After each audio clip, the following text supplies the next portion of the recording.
25 second की news reel आपको दिखाते हैं। तो शुरुआत हम कर रहे हैं कानपुर से। कानपुर के चमनगंज इलाके की एक फैक्ट्री में बीती रात भीषण आग लगी। इस फैक्ट्री में जूते बनाए जाते थे, साथ ही तीसरी और चौथी मंजिल पर लोग रहते थे। भीषण आग के बीच चौथी मंजिल पर रहने वाला परिवार फंस गया और 5 लोगों की मौत हो गई। कानपुर के चमनगंज इलाके में बड़ा हादसा। देर रात यहां जूतों की फैक्ट्री में भीषण आग लग गई। आग के चलते इमारत के चौथे फ्लोर पर एक परिवार फंस गया था। 5 लोग जो है डेथ हो गई। 5 लोगों, 3 बच्चे थे, दो जो है हस्बैंड वाइफ। चश्मदीदों के मुताबिक आग की शुरुआत बेसमेंट से हुई और 20 मिनट के अंदर आग ऊपरी मंजिल पर पहुंच गई। गुजरात के मोरबी में देर रात बड़ा हादसा हो गया। मालिया हलवाद राजमार्ग पे एक पेपर मिल में भीषण आग लगी। मिल में 10,000 मीट्रिक टन माल रखा हुआ था। मोरबी में एक पेपर मिल में भीषण आग इतनी तेजी से फैली कि दूर दूर से लपटें दिखने लगी। पूरे इलाके में काला धुआं छा गया। इसमें जो फायर के कोई सिस्टम नहीं है, वो एक्सटिंग्विशर के सादे बोतल थे, इससे आग काबू में नहीं आई। चश्मदीदों के मुताबिक हवा बहुत तेज थी, जिससे आग बहुत तेजी से फैली और उस पर काबू पाना मुश्किल हो गया।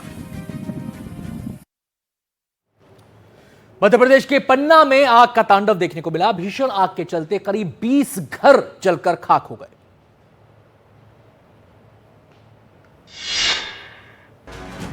मध्य प्रदेश के पन्ना जिले में आग ने मचाई तबाही। रामनगर इलाके में लगी आग तेज हवाओं के चलते पूरे इलाके में फैल गई।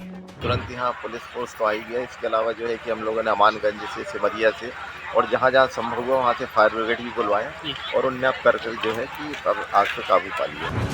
बीजेपी प्रदेश अध्यक्ष वीडी शर्मा ने लोगों को हर संभव मदद का भरोसा दिलाया। और बता दें आपको, पहलगाम की बैसन घाटी में आतंकियों ने निर्दोष सैलानियों की हत्या कर दी, लेकिन यहां हमला करने से पहले उन्होंने 3 और जगहों की रेकी करवाई थी। वहां हमला क्यों टला, जानिए इस रिपोर्ट में।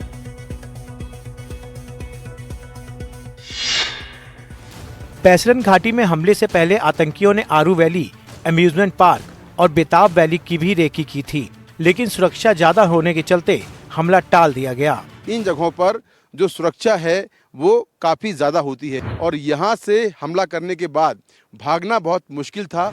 सूत्रों के मुताबिक इन जगहों पर सुरक्षा काफी ज्यादा होती है और हमला करके भागना बहुत मुश्किल था।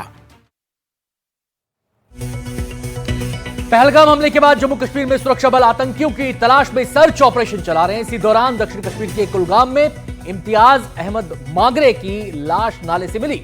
मागरे के परिवार का आरोप है कि 2 दिन पहले सेना उसे अपने साथ ले गई थी।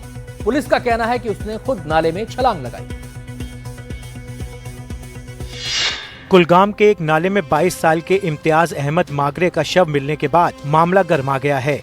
परिवार का आरोप है कि 2 दिन पहले उसे सेना पकड़कर ले गई थी। वहीं पुलिस का कहना है कि मागरे एक ओवरग्राउंड वर्कर था। उसने सेना को आतंकियों का ठिकाना दिखाया था। दूसरे ठिकाने पर जाते हुए उसने नाले में छलांग लगा दी थी। इस घटना का एक ड्रोन फुटेज भी सामने आया है, जिसमें मागरे नाले में छलांग लगाता हुआ दिख रहा है। पहलगाम में आतंकी हमले के बाद हर जगह अफरा तफरी का माहौल था। जैसे ही हमले की खबर मौके तक पहुंची, वहां भी लोगों ने भागना शुरू कर दिया।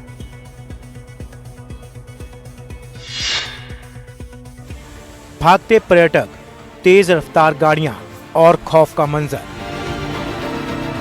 पहलगाम हमले के 1 घंटे बाद का ये सीसीटीवी फुटेज सामने आया है। इस वीडियो में हर जगह अफरा तफरी दिख रही है।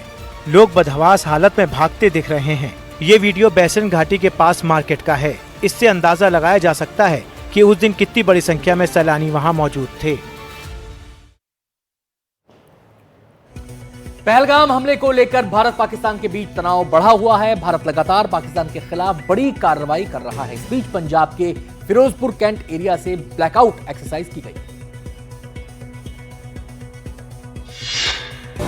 पंजाब के फिरोजपुर कैंट एरिया में ब्लैकआउट। 30 मिनट तक पूरे इलाके को बिजली काटकर अंधेरे में रखा गया। लाइट पूरी तरह ऑफ की गई। ਤੁਸੀਂ ਵੇਖ ਰਹੇ ਹੋ ਕੋਈ ਵੀ ਵਹੀਕਲ ਇਹੋ ਜਿਹਾ ਨਹੀਂ ਜਾ ਰਿਹਾ ਜਿਹਦੀ ਲਾਈਟ ਚਾਹੀਦੀ ਹੋਵੇ। ਬਾਜ਼ਾਰ ਦੇ ਵਿੱਚ ਜੋ ਹੋਰ ਵੀ ਹੈ ਕੋਈ ਵੀ ਜੋ ਇਨਵਰਟਰ ਜਾਂ ਕੋਈ ਵੀ सब ਲਾਈਟਾਂ ऑफ ਨੇ। भारत पाकिस्तान के बढ़ते तनाव के बीच की गई ये ड्रिल बहुत अहम थी। इसका मकसद युद्ध जैसे हालात में इमरजेंसी प्रोटोकॉल को परखना था। पहलगाम हमले के बाद सुरक्षा बल और पुलिस लगातार अलर्ट पे है। इसी बीच पुलिस ने अमृतसर से 2 जासूसों को गिरफ्तार किया है। ये ISI से जुड़े थे।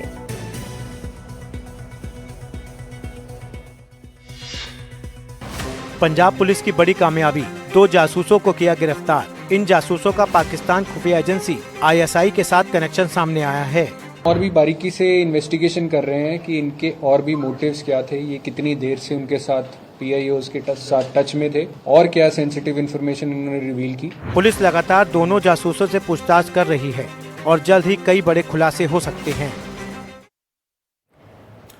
उत्तराखंड के कई इलाकों में मूसलाधार बरसात से हालात बिगड़ गए हैं। कई जगहों पर भूस्खलन भी हुआ है।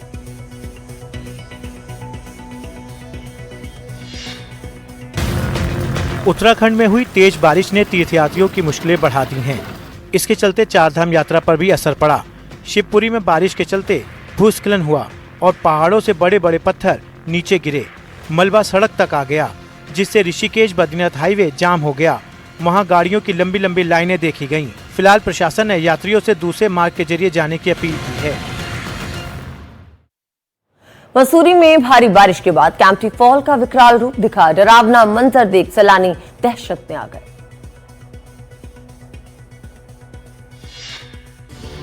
पहाड़ों की रानी मसूरी में भारी बारिश से हालात बिगड़ गए हैं। भारी बारिश के चलते मशहूर टूरिस्ट स्पॉट कैंपटी फॉल ने विकराल रूप धारण कर लिया है। झरने के पानी के साथ भारी मात्रा में मलबा भी बहकर आया। कैंपटी फॉल का डरावना नजारा देखकर पर्यटक काफी सहम गए। कैंपटी फॉल के आसपास मकानों और दुकानों में भी पानी भर गया। इससे लोगों को काफी मुश्किलों का सामना करना पड़ा।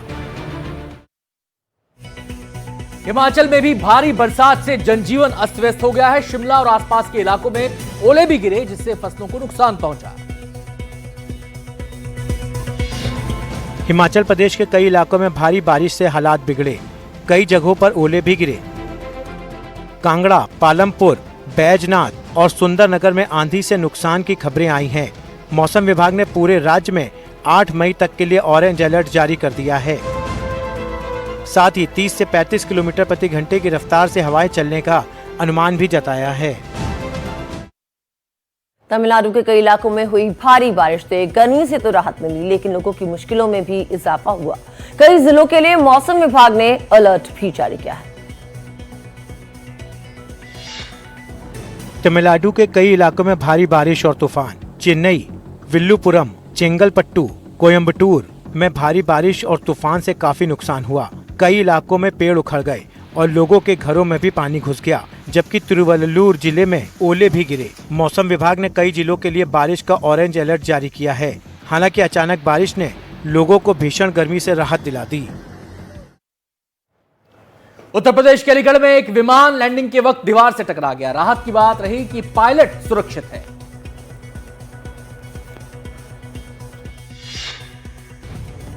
अलीगढ़ के पनेटी एयरपोर्ट पर बड़ा हादसा। ट्रेनिंग के दौरान पायोनियर PNH विमान लैंडिंग के समय बाउंड्री वॉल से टकरा गया। हादसे में विमान को काफी नुकसान पहुंचा और पायलट बाल बाल बच गया।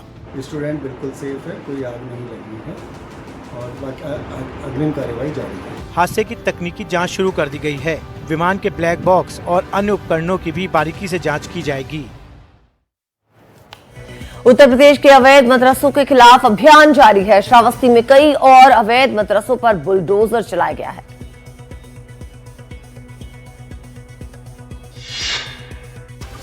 उत्तर प्रदेश के श्रावस्ती में बड़ी कार्रवाई। बिना मान्यता के चल रहे अवैध मदरसों पर चला बुलडोजर। पुलिस और राजस्व टीम की मौजूदगी में 6 मदरसों को बुलडोजर से ध्वस्त किया गया। प्रशासन ने इलाके में मौजूद 68 मदरसों को नोटिस भी दिया है। प्रशासन ने बाकी मदरसों को दस्तावेज जमा करने के लिए 2 दिन का वक्त दिया है। वैध दस्तावेज नहीं मिलने पर मदरसे को बंद करना पड़ सकता है। राजस्थान में एंटी करप्शन ब्यूरो ने बागी दौरा से विधायक जयकृष्ण पटेल को रिश्वत लेते रंगे हाथों गिरफ्तार किया। राजस्थान में ये पहली बार है जब किसी विधायक को रिश्वत लेते रंगे हाथों अरेस्ट किया गया है। राजस्थान के विधायक Jaikishan Patel anti corruption bureau के ट्रैप में फंसे। विधानसभा में खनन से जुड़े प्रश्न हटवाने के बदले 20 लाख रुपए की रिश्वत ली थी। तभी एसीबी ने उन्हें रंगे हाथों गिरफ्तार कर लिया। आरोप है कि रिश्वत की रकम 2 करोड़ रुपए तय हुई थी। शिकायतकर्ता का आरोप है कि विधायक ने उसे धमकी दी थी कि प्रश्न हटवाना है तो 2 करोड़ रुपए देने होंगे, जिसके बाद उन्होंने एंटी करप्शन ब्यूरो का दरवाजा खटखटाया। रीवा का संजय गांधी अस्पताल अपने कारनामों के लिए अक्सर सुर्खियों में रहता है। इस बार एक बुजुर्ग मरीज के साथ जो किया गया, उसे अस्पताल प्रशासन पर गंभीर सवाल खड़े हो रहे हैं।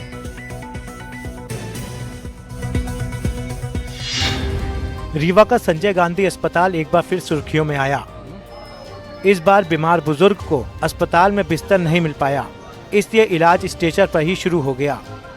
हद तो तब हो गई जब अस्पताल में सलाइन चढ़ाने की भी सुविधा नहीं थी, इसलिए ऊपर लगे बिजली के पाइप में कपड़े से बांधकर बोतल लटकाई गई और फिर मरीज को सलाइन चढ़ाया गया।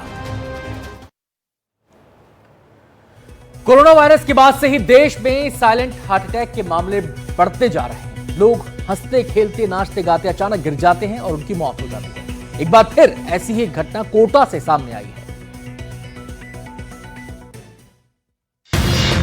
राजस्थान के कोटा में साइलेंट अटैक से एक और मौत। कोटा में एक सिक्योरिटी गार्ड सोसाइटी का गेट बंद कर रहा था, तभी उसे साइलेंट हार्ट अटैक आ गया और उसकी वहीं मौत हो गई। इस वीडियो में आप देख सकते हैं कि गेट से कार निकल रही है। कार के निकलते ही गार्ड ने गेट बंद किया और फिर वो गिर पड़ा। परिजनों के मुताबिक उन्हें कोई बीमारी नहीं थी, वे पूरी तरह स्वस्थ थे। बिहार के वैशाली में शब्बीर नाम के शख्स की हत्या से बवाल हो गया। लोगों ने आगजनी के साथ तोड़फोड़ भी की।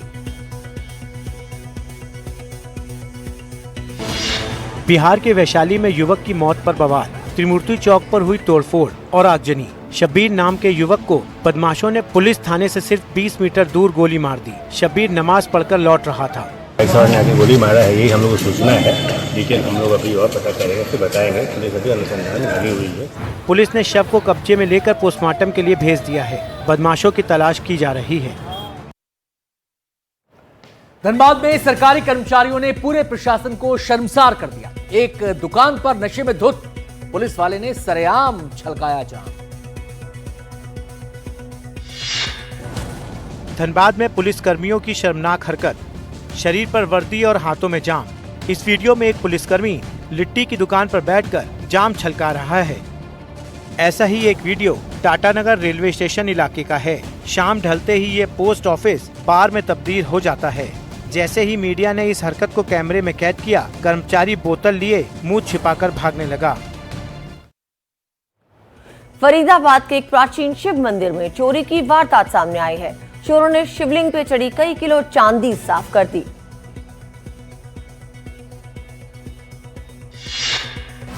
अब मंदिर भी सुरक्षित नहीं।